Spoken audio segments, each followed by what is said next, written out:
the addiction section, have several coat groups and see patients on intake referred from like the ER or other acute kind of places where they need a rapid intake. And today I'm going to talk about cannabis use treatments and reduction options. I know personally I have seen an uptick in the amount of cannabis misuse, use, dependence up here in Morgantown the past couple years. Particularly, it's really, as the supply is expanded, as these new products, Delta 8, Delta 10, and just cannabis in general is more available. And there's definitely been a perception that it's not anything to be concerned about. It's safe, it's a plant, it's what God intended, there's no withdrawal, there's no addiction. We hear that commonly, and maybe for a large part of people, certainly the vast majority of people that use cannabis don't develop a cannabis use disorder, but we see special people that have a different risk, are stratified differently on the risk scale, and they do indeed could have cross-addiction risk. So in short, there's not a lot of great options out there right now, but there are some. Next slide. I have no commercial interest to disclose. I do want to mention that during the course of this, the majority of it is going to be talking about off-label prescribing. It's not a recommendation. It's for educational purposes only, and you use your independent clinical judgment relative to options for your specific patients to decide what's best. Next slide. This is just, I was inspired by Dr. Hirschler. I don't know if it was last time or the time before, he talked about doing AI generated like art or pictures. And so I tried that with this. I just typed in text to picture for cannabis use disorder treatment. And this is the picture that I got, which is kind of surreal and depressing looking, but pretty at the same time. Next slide. So we're going to review really quickly the screening and diagnostic criteria for cannabis withdrawal syndrome and cannabis use disorder, both from the DSM-5, and then look at some off-label studies that have been done, generally really small, very low evidence, no great empirical evidence to recommend any particular substance in any particular medicine for cannabis withdrawal or use disorder, but there may be some that could be helpful in certain circumstances with certain patients. And then we'll look just a slide or two about behavioral interventions that are in the literature that support assistance with cannabis use disorder. That is not my specialty. Next slide. And Sarah went over those a couple months ago, but so let's talk about cannabis withdrawal. A lot of people say there's no such thing as cannabis withdrawal. And in fact, the prevalence that we'll look at in a minute, not everybody does get a cannabis withdrawal syndrome. But next slide, please. The diagnostic criteria for cannabis withdrawal symptoms in the context of someone that has been using prolonged cannabis, heavy cannabis use, and there's no other reason for the symptoms that are listed. If 3 or more of these symptoms occur within a week of stopping pot use after heavy use, you can that would be consistent with cannabis withdrawal syndrome. So the different symptoms include irritability, anger, aggression, definitely see that. Anxiety, big complaint, frequently. Sleep difficulty, absolutely.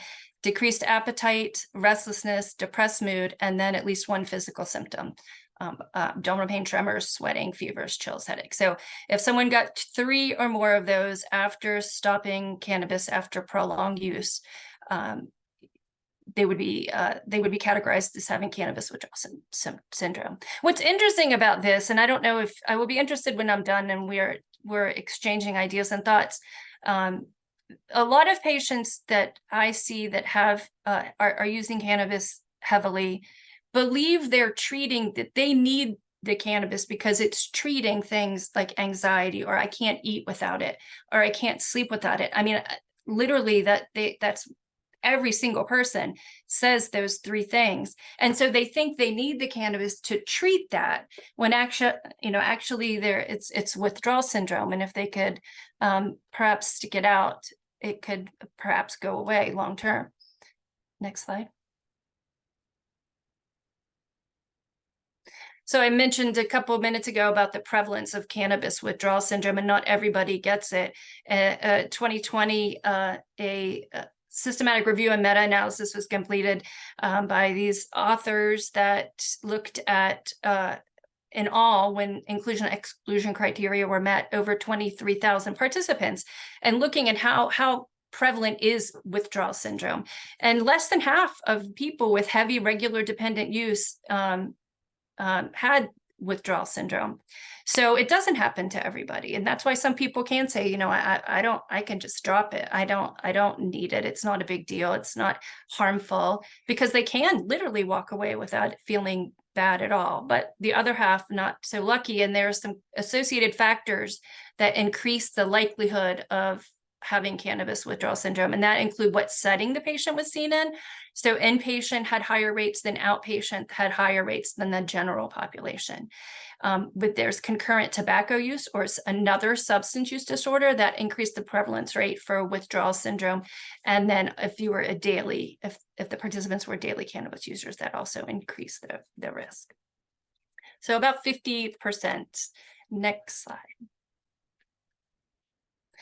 And this in the next image is just, I just wanted to show you most of the studies that look at cannabis withdrawal are using either this scale, the cannabis withdrawal scale, or the next one, which is the marijuana withdrawal checklist. But not everybody uses the same thing. So that's one of the weaknesses of all the studies, really, when you look at and how they're not comparing apples to apples all the time. But this cannabis withdrawal scale is basically what those criteria were for the DSM-5, just translated into more common vernacular, and rating them on a Likert scale. And then in the last column, in addition to the level of the extreme, the level of extremes in which each of their criteria are being occurred, they score how much it's impacting their daily life. Next slide. And this is the other one, the marijuana withdrawal checklist, that a lot of these studies use, if they use a scale. And similarly, it's a little simpler, a little shorter, but measuring the same kind of criteria. All those asterisk ones are from the cannabis withdrawal syndrome DSM-5 criteria, and then adding cravings and nausea. And then they score it with a point value of 0 if it's none, 1 mild, 2 moderate, 3 severe. And then you add up their withdrawal score. Next slide. This is a depiction of what cannabis withdrawal syndrome might look like. On average, people start having early symptoms first 1 to 3 days after discontinuation. This, indicates that it ends around 3 weeks. I usually see it more like a month, but regardless, 21 to 28 days, sometimes longer. So, and with higher concentrations of THC in different products that are out there now, we don't really know for sure how that impacts the post-discontinuation withdrawal phase. Next slide. And everybody's familiar with this. This is the DSM criteria for use disorders, in this instance, cannabis use disorder, and how to rank the severity. It's exactly the same criteria. I have the pharmacological ones with withdrawal intolerance, safety, role, and control issues. And then however many symptoms they have, you add it up. 2 to 3 is mild, 4 to 5 is moderate, more than equal or more than 6 is severe. Next slide. Okay, so now we're going to really quickly review a bunch of these different medications that have been studied for cannabis withdrawal or cannabis use disorder. But I want to emphasize, as I've already said, there are no current FDA-approved medications for the treatment of withdrawal or cannabis use disorder. So we are going to be talking about off-label writing, which is completely legal, and it's pretty common. I heard at one point 1 out of 5 prescriptions were written off-label, but just do want to make sure you're aware to evaluate risk and benefits. This is not specific recommendations, just piquing your interest in what's out there if you think that someone might be able to benefit. Next slide. So this list is not all inclusive at all, but it does include a lot of the replicated or mentioned in reviews medications that have been explored off-label for cannabis withdrawal or use disorder. The ones with the asterisks beside them, we really can't get a hold of those in our country. They're evil, like the FDA withdrew or they never were FDA approved. The ones in italics are really kind of hard to manage or would have their own sets of challenges if you're also seeing patients in your MAT programs and you have them on buprenorphine because of the controlled nature of the medications or the sedating effects, or in the instance of naltrexone, it's an antagonist, so for the opioid receptor, so it wouldn't be prescribed with Suboxone. But we're going to look at some of the ones that had limited findings over the next few slides, just to give you an idea of how limited these are and what it did show. Next slide. So first, naltrexone, and again, we're likely not going to use that in an OB-MAT program when you're prescribing Suboxone, but just wanted to throw this out there. There were a couple very small studies done and randomized 29 in the first, 51 in the second, very high dropout rates in all of these studies. So again, that reiterates why the evidence is so low on some of these. But daily cannabis smokers were administered in the first study just one dose at various dosages of naltrexone, just one time, and then were allowed to smoke pot afterwards. And in that study, they actually found that taking a one-time dose of naltrexone enhanced the subjective and cardiovascular effects of cannabis. It made the high more intense with one-time dose of naltrexone administered.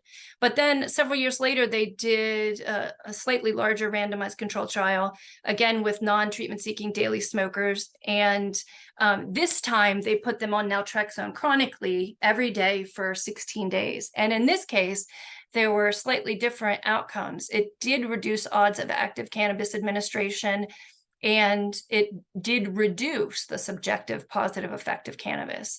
So interesting outcomes, basically saying something completely opposite, but based on acute versus chronic administration of the same medicine. Next slide. Ambien extended release against very small inpatient, outpatient phased study. Obviously, as we mentioned, withdrawal sleep is a big complaint when someone's trying to discontinue cannabis use, especially when they've used it for sleep and they're just in that habit of using it at night. That's part of their sleep routine. So sleep can be terribly interrupted. And in this study, they gave the randomized patients 12.5 milligrams of the extended release zolpidem, and it did improve their subjective sleep quality, and there were some improvements on sleep study, but overall there were no overall differences in withdrawal other than those sleep impacts, which makes sense. There weren't significant side effects though either, and they were able to perform next day cognitively just fine with the zolpidem ER. So one thing the authors point out, this was a very short abstinence period. They weren't only required to be abstinent. Their withdrawal period was only 3 days. So, you know, when you have a withdrawal syndrome that lasts 3 or 4 weeks, it's kind of hard to draw anything from that. Of course, it is controlled substance. It has potential for misuse and dependence, and it's sedating. So we would use caution with buprenorphine. Next slide.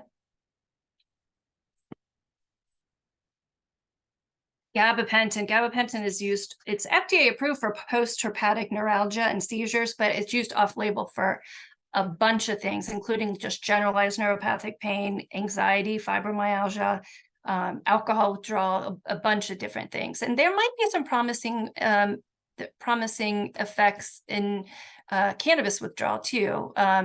Small study titrated up to 1,200 milligrams per day, divided as per on the screen, plus weekly counseling. It was all done outpatient. And after 12 weeks, there was significant reductions in urine positive THC results, self-reported cannabis use, withdrawal, and problems secondary to cannabis use. It also improved executive function performance, but again, very low completion rate, 36% of the randomized medication arms completed. So not sure how much you can pull away from that, but potential. Again, same thing as before, it's a controlled substance, it can be misused, and it's sedating, so you'd want to be careful with buprenorphine. Next slide. Topiramate, Topamax, is FDA approved for migraine prevention and seizures. This was a study done among adolescents and young adults. It was outpatient for 6 weeks, and they were the ones titrated to the medication arm were given titrated up to 100 milligrams twice a day over a 4-week period. There was really high dropout rates because the medication was not well tolerated. GI effects and like dizzy, fatigue, neurovascular kind of effects resulted in a lot of dropouts. However, it did show for the ones that remained a significant reduction in the grams of cannabis use per day, but no overall difference in abstaining. Next slide. N-acetylcysteine is it is an FDA-approved medication for I think it's called Mucomist in the name, the brand name. We used to give it to I don't know if they still do, but to people before having if they had like impaired liver functions, we would give them before certain studies to be a protectant of their liver cells. But it's also it's FDA approved for Tylenol overdose and also as a mucolytic. But it's an over-the-counter supplement. It's been around for a long time, and it's marketed for literally everything. Like if you go do a search for N-acetylcysteine, it'll say that it helps with anything. But it is a antioxidant. And so there's been a couple trials using N-acetylcysteine, very low side effect profile, well tolerated. And in the first one, they were focusing on young adults and adolescents again. And this was an 8-week with 4-week follow-up. They put them on 1,200 milligrams twice a day of N-acetylcysteine. And at the end of the follow-up period, the ones that were randomized to the NAC were more than twice as likely of having a negative urine drug screen as the placebo group. And they further stratified people with N-acetylcysteine who do better, were people that at baseline had less impulsivity, they were better with adhering to medications, and they had low baseline CUD severity. Then when they tried to replicate this in adults in 2017, this was published, they did the same kind of dosage, but there was absolutely no benefit over placebo in adults. But then they on post hoc analysis, they stratified ages more. And they did find that if you analyze the data that way, there were some benefits for the younger end of the adults in this study. So perhaps some age impact, I'm not sure, but generally well tolerated and safe supplement. Next slide. Buspar. FDA approved for anxiety. It's off-label use for other things as well. In these two studies the first study, the smaller one, there was a small reduction in the percent of urine positive test for cannabinoids at 30 milligrams twice a day. The second one really had no impact. It was much a better powered randomized controlled trial, same dose, 30 milligrams twice a day. Both groups had decreased cravings, whether they were on placebo or Buspar, and there were no effects on cannabis use outcomes. Now, the authors did point out that in this study, people were excluded if they had significant psychiatric comorbidities, including anxiety, and they postulated that maybe they weren't catching the group for which this drug could be the most beneficial, those with high anxiety levels in the context of cannabis use disorder. And interestingly, men responded a little better than women in this one. Men had a less likelihood of urine positive test while on the medication arm, while women were just the opposite. Their rates of urine drug tests were negative when they were on the placebo. That was a higher rate. Next slide. Quetiapine Seroquel, FDA approved for bipolar disorder, an adjunct to major depressive disorder treatment, and schizophrenia off-label. It's used for a bunch of different things as well. I'm sure we've all seen it. Everything from anxiety to PTSD to insomnia to OCD, psychosis, obvious. A few studies here, and this has potential. This had some potential in these early phases of studies. These were very small. And the first one done in 2013, the participants were taking 200 milligrams a day, did report improved sleep quality. They were able to eat and not lose weight. But interestingly, they had increased cannabis cravings at the end of their 30-day study. And then the relapse phase afterwards, they actually use more cannabis. So help them sleep, help them eat, like help with the withdrawal symptoms, but with the use disorder, like more cravings, more use.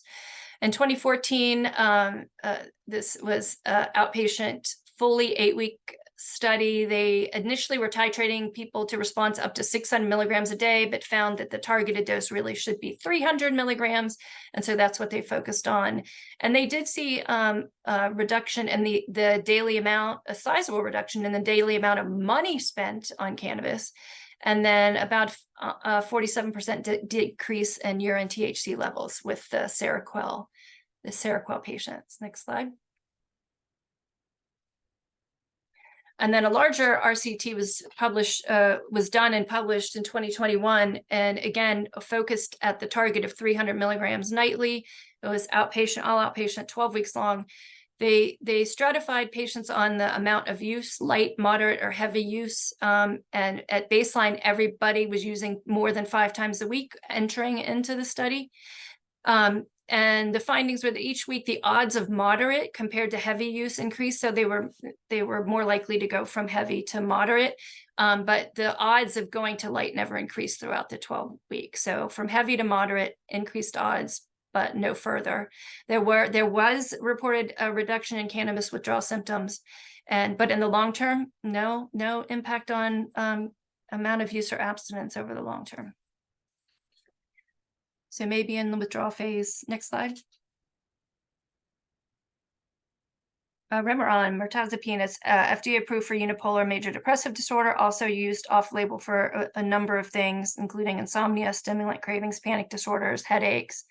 Very tiny study, 30 milligrams per day for 14 days, 8 of which were inpatient.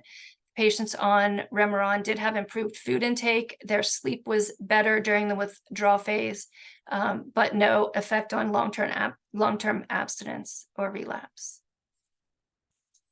Next slide. Guanfacine and Tunov is an alpha-2 adrenergic agonist. It's FDA approved for ADD, ADHD treatment, as well as hypertension in the immediate release form. This small study had an inpatient, outpatient arm. Patients were titrated to 2 milligrams at bedtime. They did reduce, those in the medication arm did report reduced irritability and improved sleep during the withdrawal phase, but there was no impact on actual cannabis use. Next slide. Oxytocin, probably most familiar with that, related to uterine contractions and enhancing labor and delivery, but it's also been used off-label from things like anxiety, and in this case, it was studied for cannabis use disorder. It was outpatient. People were given that were randomized to oxytocin, the intranasal spray, 40 international units. Didn't do anything regarding daily cannabis use, but on the days in which they had their motivational enhancement therapy sessions, it did decrease use on those particular days. So the authors theorized perhaps it enhances the impact of therapy. Next slide. And Chantix, the withdrawal syndrome for cigarettes, for nicotine and cannabis really do look a lot alike. And so researchers thought that a trial of Chantix in this small randomized control proof of concept trial might be worth exploring. Just like you prescribe for patients with tobacco cessation as their goal, it was prescribed exactly the same way and ramped up to a total of 2 milligrams a day in split dosing. And after the 6 weeks, the patients randomized to the Chantix arm reported greater number of abstinence days and lower THC levels at the end compared to their baseline. Those that received placebo, their THC levels were actually higher at the end compared to baseline. So maybe someone that's interested in smoking cessation and is motivated and also is using cannabis, maybe Chantix could be worth exploring. Next slide. And these CB1 receptor agonists, basically like a maintenance med for cannabis use disorder, like we have for buprenorphine and opiates. It's not really ready for prime time yet. I don't think it would be ready for outpatient use in a MAT clinic, but there have been some, particularly the nabilone and the nabiximols, which we don't have here in this country, but UK and about 20 other countries have the nabiximols. They do look promising on early studies. The dronabinol didn't have impact on relapse. The other two did, plus helped with withdrawal. So we'll keep an eye on those for sure. Could definitely be something in the future if we see the prevalence of cannabis use disorder increase and the impacts become worse. Next slide. So these next two slides are just basically a summary and an algorithmic formula chart that I pulled from the two articles that are referenced of theoretical models for off-label medication use for cannabis use disorder. So this slide and the next one are the ones that, put it all together and might be good to keep. Basically, in the withdrawal phase, perhaps you're having patients that are having sleep disturbances plus poor appetite. They're not eating, they're losing weight. A consideration for mirtazapine or quetiapine. In a controlled setting, a very controlled setting for a very short term, maybe Ambien extended release, but you'd have to be really careful about that. And then for cannabis use cravings and ongoing attempts at abstinence, Topamax, gabapentin, maybe, N-acetylcysteine, low side effect profile, might be better in the younger you are, the better. And if you have a patient that's not on Suboxone, you could try naltrexone if you're treating them for something else, or they have an opioid use disorder and a cannabis use disorder, but it's mild. They want to try naltrexone. That might be worth looking at. Once the CB1 receptor agonist all come online, the whole management of withdrawal and maybe even long-term treatment could look different for cannabis use disorder. But most people are treated for cannabis use as outpatients anyway. Very few people, at least in our country right now, are admitted for cannabis use disorder only. Other countries are different. And then perhaps in the future, oxytocin might be something to associate with psychotherapy. Still a long way to go on virtually all of these. But next slide. And this is a similar depiction. If you have someone in cannabis withdrawal that needs support with sleep, Remeron or Seroquel, maybe guanfacine, maybe zolpidem, depending on where you are. A smoker that wants a tobacco use disorder plus a cannabis use disorder, maybe Chantix would be worth trying. N-acetylcysteine as before, gabapentin in the right conditions, and naltrexone in the right conditions. And next slide. There's more on the horizon with all this. I mean, in addition to studying already approved FDA medications and replicating studies and expanding the populations, there's like there is for a lot of things these days, they're exploring ketamine use with psychotherapy in the context of multiple addictions or psychiatric disorders, and cannabis use disorder is one of them that they're exploring. There's also a new class of pharmaceutical. It's currently labeled AEF 0117. It's in phase 2A human studies, and it's selective in in specific and inhibiting a particular signal on the CB1 receptor. So in layman's terms, when it's written up to mean that it attenuates, it makes the psychoactive effects of THC go away. You don't have them, but it doesn't change behavior per se. It doesn't precipitate cannabis withdrawal. So it will be interesting to watch that as the studies proceed. And then transcranial stimulation of various sorts. There's several clinical trials ongoing with focused magnetic stimulation to help with use disorders, including cannabis use. And actually the RNI they've had with the focused ultrasound studies, I should have put that in here. And if I can find it, I'll send it out to you, Mithra, and you can send it out with the slides. But there were some positive findings that here in Morgantown with the focused ultrasound and cravings for things, multiple things, including cannabis. It reduced cannabis cravings. So next slide. And the psychosocial aspects, again, I'm not the expert. Sarah talked about this interventions a couple weeks ago, but I just want to hit on a high level a couple things. Next slide. Repetitively in the literature, the cognitive behavioral therapy, motivational enhancement therapy, contingency management are all highlighted as having efficacy in the treatment of cannabis use disorder. So those are repetitively cited and talked about. But there is a program that was developed in Germany, CANDIS, which I believe stands for cannabis disorder, but I'm not sure. And it is a whole curriculum of therapy, basically, and combining CBT, MET, and problem solving through like a 10-week modular kind of session. Next slide. And each of the sessions carries a different topic. And these sessions were designed to run at 90 minutes per session, but they can be modified apparently in the manual to run 50 to 60 minutes instead of 90. And they do, these are the session titles, everything from just introduction to the program to dealing with social pressure and relapse prevention, good topics for each session. Next slide. And there has been some, a bit of research done on this, this CANDIS model, randomized controlled trial, 279 participants, active treatment with CANDIS versus delayed treatment. And as far as cannabis abstinence rates, after completion, 53% self-report abstinence, supported by 46.3% negative urine drug screens versus the control group, who only 22% reported remaining abstinence with a 17% negative urine drug screen.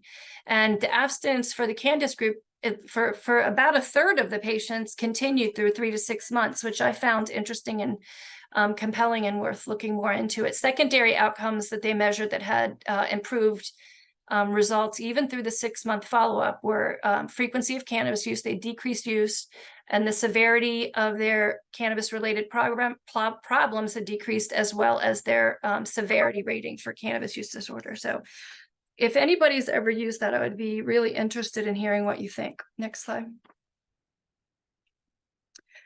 And then at the end of the day, if we, if patients aren't ready to discontinue cannabis or are struggling, even focusing on less risky use, like a harm reduction model, is good to talk about. Next slide. Canada has this lower risk cannabis use guidelines that I guess they promulgated and then disseminated, and it really focuses on risk stratification, minimizing risk, recommending that people abstain as best they can, but if you are going to use cannabis, wait later until life and use lower risk, i.e. less THC concentration products. Don't use synthetics, avoid smoking, but if you do smoke, avoid the more harmful practices like the really deep, like the deep breathing and then holding it in. Limit and reduce your frequency. Don't use and drive. Avoid combining risk. I just circled the avoid cannabis altogether, because most of the people that we see would be in this category, because they consider risk for mental health problems as personally or any familial history of any substance use disorder, alcoholism, or any personal or familial history of any kind of history of psychosis, bipolar, schizophrenia. So, you know, we have high risk patients for cannabis use disorder that we're seeing here. So it's always good just to reiterate that there are ways to use less risky, but if you're a COPE patient or any patient in a MAT program, you're already at higher risk and should really try to. And even the training to become a certifier in West Virginia of the cannabis cards includes that in the training. I took that. I'm not a certifier, but I took that course. And that's one of the things under the, you know, the be careful of section of that course, is patients with a history of any other substance use disorder, alcoholism. And the recommendation is that that certifier really collaborate with the treating addiction or psychiatric provider. Next slide. And this next two slides are just references. And I would really be interested to hear if people have used any of these off-label, or what positive other interventions you're using or seeing, because I really can sometimes struggle with this.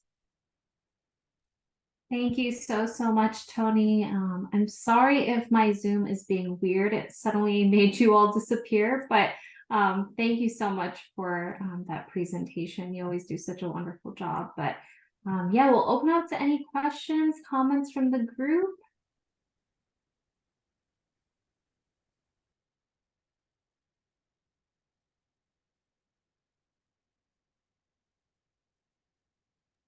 Dr. Bo, yes, go ahead. Yeah, I know. 20, I've used N-acetylcysteine for adolescents with THC use disorder, and it was successful for them. I've used it for or that's would you say is absolutely true, younger patients with marijuana use disorder, THC use disorder, and I've only found it helpful for people honestly under 30. Okay, I've also used gabapentin, and that's I found that successful, and Remeron, mirtazapine. I've never actually tried. I think you mentioned Wellbutrin, bupropion, yeah, and so that's good to know that that's another thing in our pocket. But those things I found helpful. Now it doesn't work 100% of the time, but boy, when it works, it really works really well. Dr. Bo, when you use gabapentin, how do you do it short term? How do you prescribe? How do you do that? Short term, and it's actually select. I found that it works best in people with underlying anxiety disorders, and I start at 100 to get up to 300 3 times a day, max dose 600 3 times a day. I only give it for about 3 months and stop, because if it's not helpful within that time frame, to me, it's not likely going to be as helpful. And I look for decreased use and abstinence. And the people I find that respond, who are going to respond well, respond within the first 6 weeks. Those who not going to respond well after 2 months, you would see no difference in self-reports. And that's a very good point you made about how when we talk about a marijuana withdrawal, people use different scales. And you know what I was thinking when you started talking? I was saying, boy, wouldn't it be a good idea if all of us here on this call decide on a scale we would use, put it in our notes. So one day, if anyone wants to do research, we can just collate all our information, send it into you guys or whoever is doing it, and see what we can find out. That is a good idea.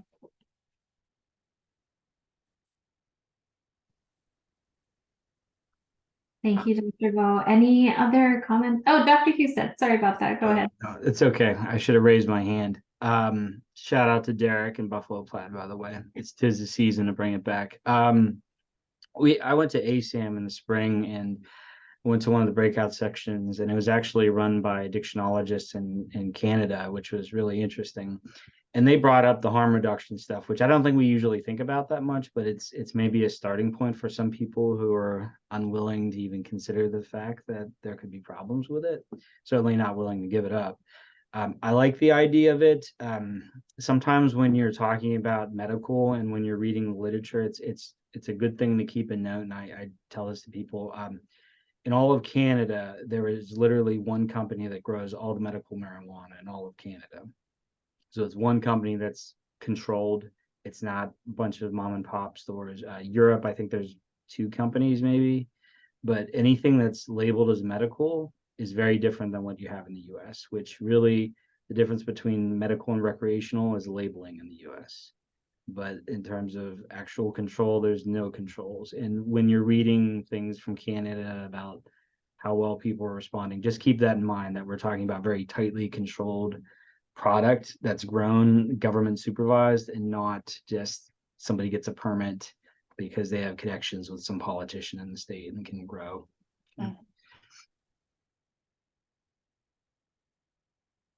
Laura, or I don't know if it's, or Sarah, have you ever heard of that Candace like therapy thing, program, curriculum, whatever?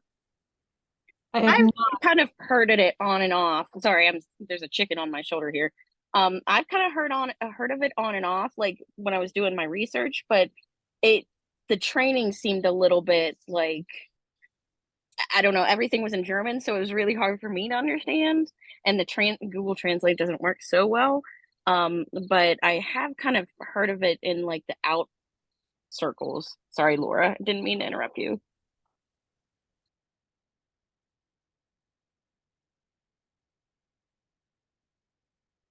No, I was just gonna say,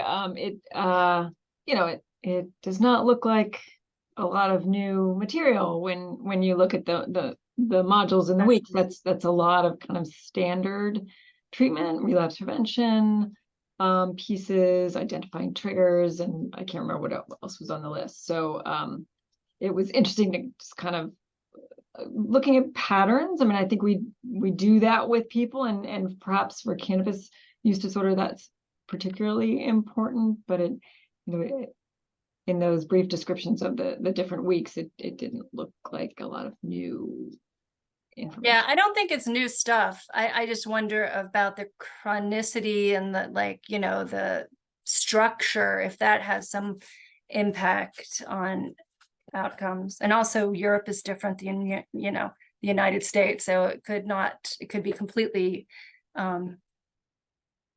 different there. Yeah, I thought it was interesting though, the oxytocin, the study that looked at the oxytocin may make people may make therapy more beneficial for people, whether that's, a rapport building strategy to give people oxytocin, that they feel that people can help them more. So that was an interesting outcome they shared. Yeah, I thought that was interesting too. I know the VA does some research on PTSD and using oxytocin, for example. So I guess substance use in general, it takes away our socialization, so you give people back the social hormone. It's kind of interesting. Dr. Gorby, the NAC, it's over you can get it literally like on Amazon or some pharmacies, most pharmacies.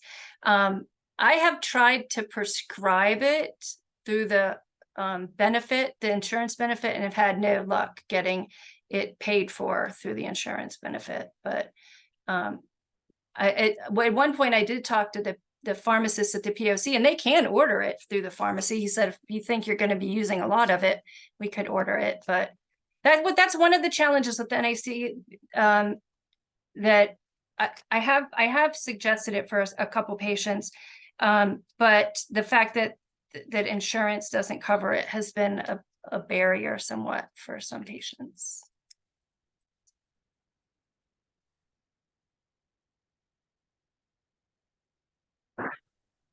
One new thing that's going on in psychotherapy is digitally delivered therapies.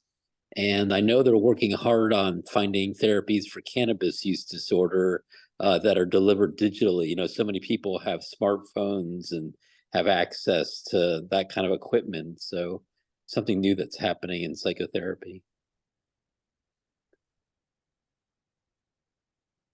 I've seen a sublingual ketamine psychotherapy kind of company that they'll like send you a kit with including sublingual ketamine, and then you like log on and have therapy online with somebody.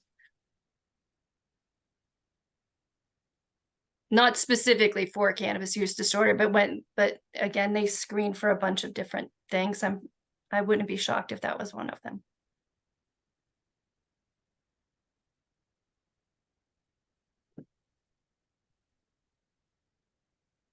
And Sarah mentioned in the chat, the outline looks very similar to the DBT for substance use. That makes sense. Any other comments or thoughts from the group?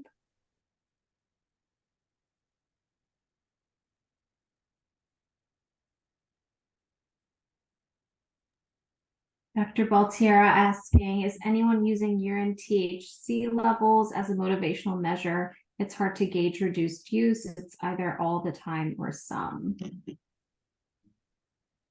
I know we have a specialty group, Sarah, Caitlin, Cool, and myself that does THC, kind of a harm reduction. People are really struggling with being able to walk away from cannabis. And that is one of the things that we do track and we do periodically, because these people have been with us for a long time and they're seen weekly. So we trend that over time and make a really big deal about it when it's going in the right direction, because it's not easy. And sometimes you don't have all those like little immediate contingency management type of wins. So anything that we can count and share with progress. And we do that. I do that once a month. I track their trend line.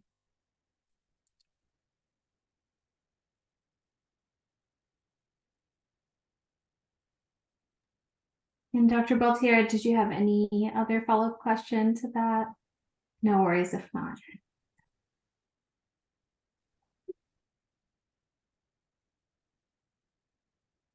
Tony, just out of curiosity, do you when you're doing the trends, do you use like creatinine level? Like, do you correct for it at all? Because I was doing a urine drug screen thing. Just we were talking about it, just that with the cutoffs are so low anymore that sometimes if someone's urine is concentrated, it might suddenly show up.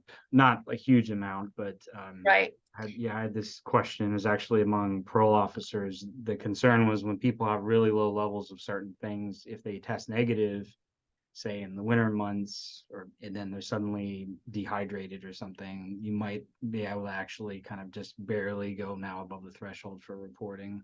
I was just wondering if we correct for it at all. Yeah, we do correct for it.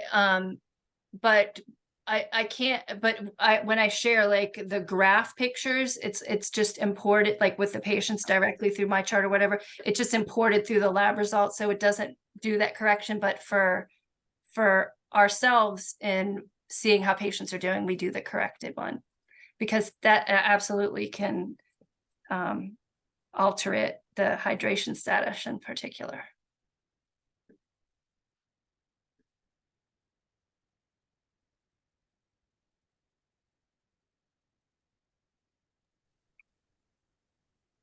Is there a formula for correction on that?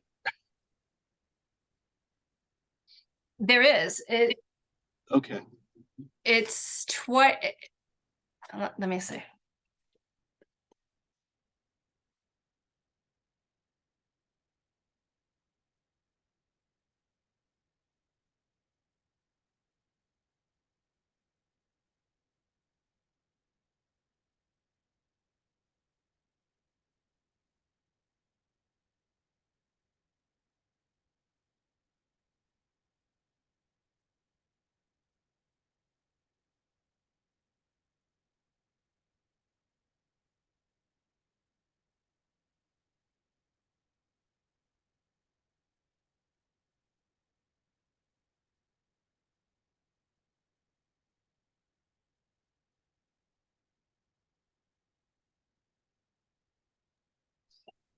Because I was just using the creatinine. If it was very dilute, then that somebody may have adulterated their urine, as opposed to, using it as a protein to creatinine ratio or something like that.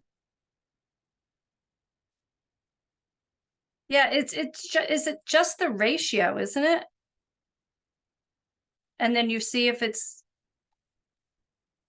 Jeremy, do you have the computation It's just I don't have one. It's just more of a theoretical thing we were talking about. I mean, it makes sense though, because again, with these such low cutoffs and with the residuals, I will say with the Delta 8, we didn't really bring up Delta 8. Oh, yeah, that's But we had somebody who I can pretty certainly say was not using any deltas for a long period of time, and they tested positive for 6 months. What it was showing up as THC on a screen, and then the confirmation was showing it was showing some kind of interfering product, but it took 6 months before it got out of the system. Sometimes using that to counsel people that these substances really haven't existed in nature or in significant amounts forever, that these are brand new chemicals, that this is really a large scale experiment that we're conducting right now in the human brain, see what happens with chronic Delta 8, Delta 10. Sometimes that might help ring true a little bit, because again, these are new novel chemicals, basically, not all that different than the synthetics I already gave. So.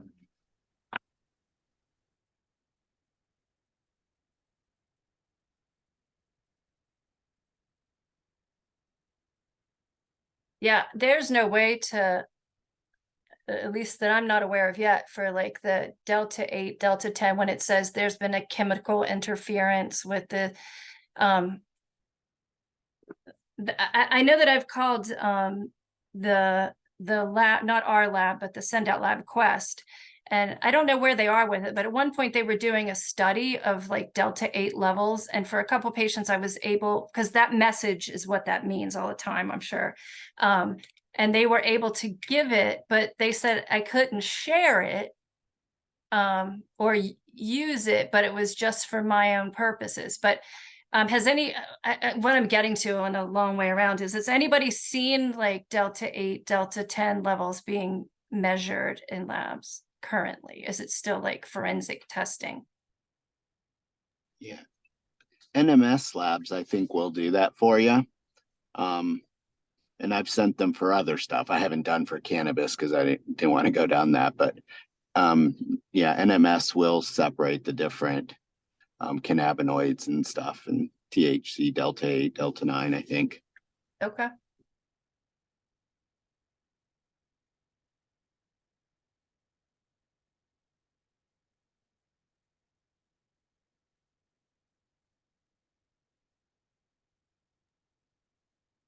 Any other comments from the group?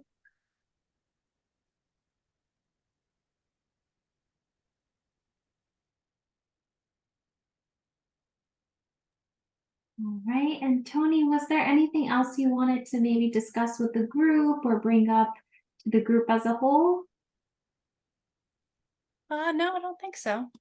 I know you just covered so much, so I was just asking in case there was anything else. But Dr. Baltier, thank you for chatting that in. I can make sure that's in the recap email as well. Was there anything you wanted to comment on with that link? No, I really haven't used it, so I just looked it up. I've used them for other stuff, and they do both forensic and medical. So sometimes, and it's been paid for by, kind of our state insurance before. So for other stuff, I don't know for that, but for other complex tests, they have paid for it. Okay. Or at least the patient, nobody's complained and nobody's been billed. About getting a bill. Yeah. Right. Thank you, Dr. Baltier, for sharing that. All right, we have about 5 minutes left. Last opportunity for questions, comments.